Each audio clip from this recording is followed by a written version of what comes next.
Magandang araw sa inyong lahat. Welcome uli kayo dito sa channel ko, Anselmo Firefly. So guys, panibagong episode na naman ulit ito ng channel ko. Naisipan ko lang mag-vlog dahil may pupuntahan akong meeting related sa aking trabaho. So bago mag-umpisa ang meeting namin ay puntahan muna natin saglit ang mga lugar na ito na malapit sa meeting venue namin. Minsan din itong naging pasyalan ng mga lugar dito sa Tacloban noong unang panahon. Tara guys, samahan ninyo ako sa pag-motovlog ko ngayon. Binabaybay natin ngayon guys ang daan ng Tabuan Road. Kung makikita nyo sa screenshot ng Google Map dito sa gilid.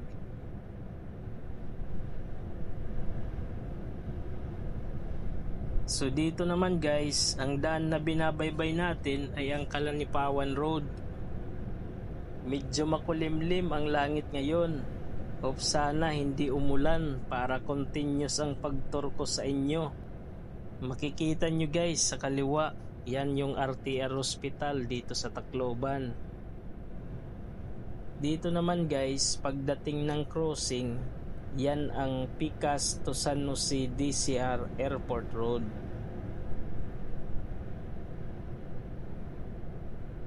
Itong binabaybay natin ngayon guys ay part pa rin ng Kalanipawan Road.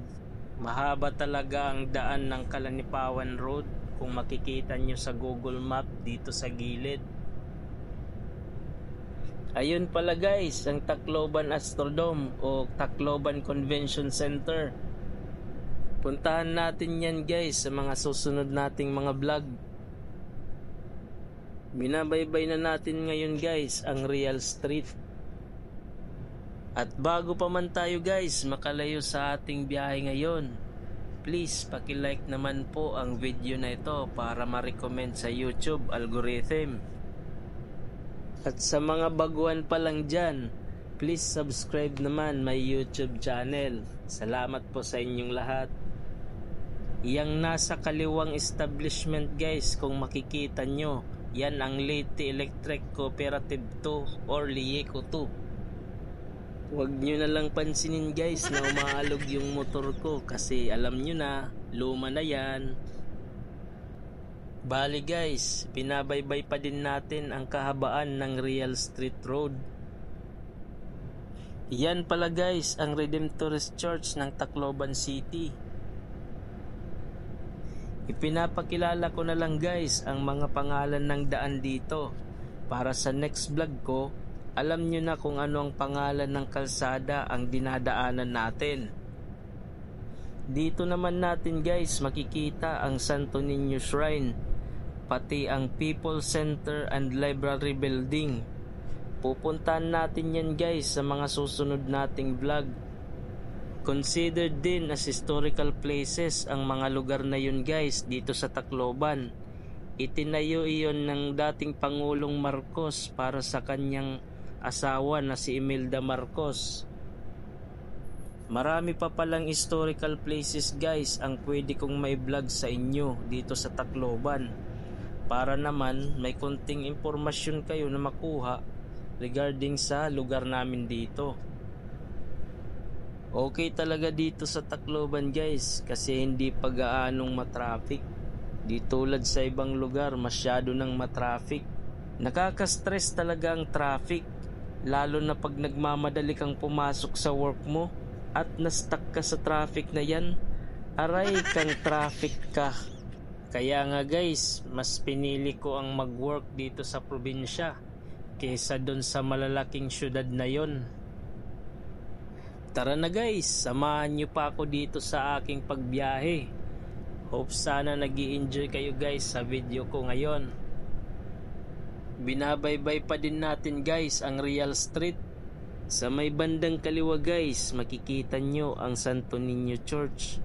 Yan ang pinakamatandang simbahan dito sa Tacloban City. And considered na din yan as historical place dito sa lugar na ito. Patungong Magsaysay Boulevard na tayo ngayon guys. Makikita natin dito guys ang Legislative Building. At sa bandang itaas na yon, nandoon ang Tacloban City Hall. Pupuntahan natin yan guys sa mga susunod nating mga vlog. Maganda talaga ditong daanan guys sa may Magsaysay Boulevard. Kung makikita ninyo, nasa gilid tayo ng dagat at presko pa ang hangin dito. Okay talaga pag ganitong view ang dinadaanan natin kasi isa din ito sa nakaka-relieve ng stress natin at nakaka-relax pa. Salamat nga pala guys sa pagsama nyo hanggang dito sa video na ito. Hope sana may nakuha kayong kunting kaalaman sa mga ipinapakita ko sa inyo dito. Malapit na pala dito guys ang lugar na pupuntahan natin. Mga more or less 2 minutes na lang makakarating na din tayo sa pupuntahan nating lugar. Okay talagang magbiyahe dito kasi kung makikita ninyo, magandang kalsada dito. Smooth. Kasalukuyang binabaybay pa din natin ang Magsaysay Boulevard. Kaya guys, stay tuned lang tayo ha. Maganda din dito guys mamasyal lalo na kung mainit ang panahon dahil makulimlim dito at presko pa ang hangin. Marami din ditong nagja-jogging at may mga siklista din ditong nagpa-practice lalo na pag madaling araw. Magandang mag-exercise sa lugar na ito kasi presko ang environment dito. Malapit na tayo guys sa pupuntahan nating lugar. Yang establishment na kulay green, yan ang dating Eastern Visayas Regional Medical Center Hospital. Sa wakas guys, andito na tayo sa lugar na sinasabi ko sa inyong pupuntahan natin. Ito pala ang Old Capitol Building sa lungsod ng Leyte. Tinawag na itong old kasi meron ng bagong Capitol Building na itinayo doon sa may Palo, Leyte. Pupuntahan din natin doon guys sa mga susunod kong vlog. Tayo na guys, libutin muna natin ang lugar na ito. Base sa history dito guys, ang Kapitolyong ito ay itinayo noong 1917 sa panahon ng administrasyon ni dating Gobernador Salvador Demetrio. Ito ay nagpapakita ng makabagong disenyo ng arkitektura. Naging kampo din ito ng Philippine Commonwealth Government noong October 23, 1944 hanggang February 27, 1945 sa layunin na i-liberate ang Pilipinas sa kamay ng mga Hapon. Yun lang guys ang may share kong history dito sa inyo. At least meron din kayong nakuhang kunting kalaman sa lugar na ito. Most of all, maganda ditong mag-picture-picture. Try nyo guys, pumunta dito. Magugustuhan nyo din dito. Tara guys, puntahan naman natin ang Plaza Libertad na nasa harapan lang nitong Kapitolyo. Ilipat lang natin ang ating motor doon sa may malapit mismo sa may plaza. Para sa mga gustong pumunta at mamasyal dito sa Tacloban, I will recommend this place as a good place for family bonding and for taking pictures for your souvenir. English pala yun?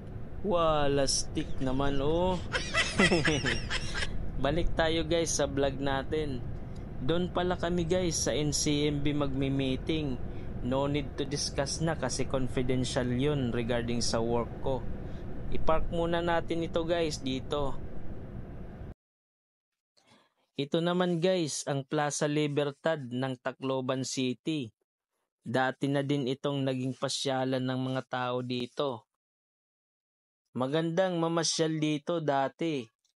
Pero ngayon, napabayaan na siya kasi wala ng maintenance. Kung makikita ninyo, matataas na yung mga damo. Sayang ang lugar na ito. Yan naman guys ang monumento na parang Statue of Liberty. Kaya siguro tinawag ditong Libertad kasi kawangis niya ang Statue of Liberty ng USA. Makikita pala natin dito guys, yung lumang Kapitolyo, andun lang siya sa harapan. Ang ganda ng view. So hanggang dito na lang muna ang vlog ko guys kasi mag-start na ang meeting namin. Kita-kits ulit tayo guys sa susunod kong video. Salamat sa inyong lahat. God bless you all.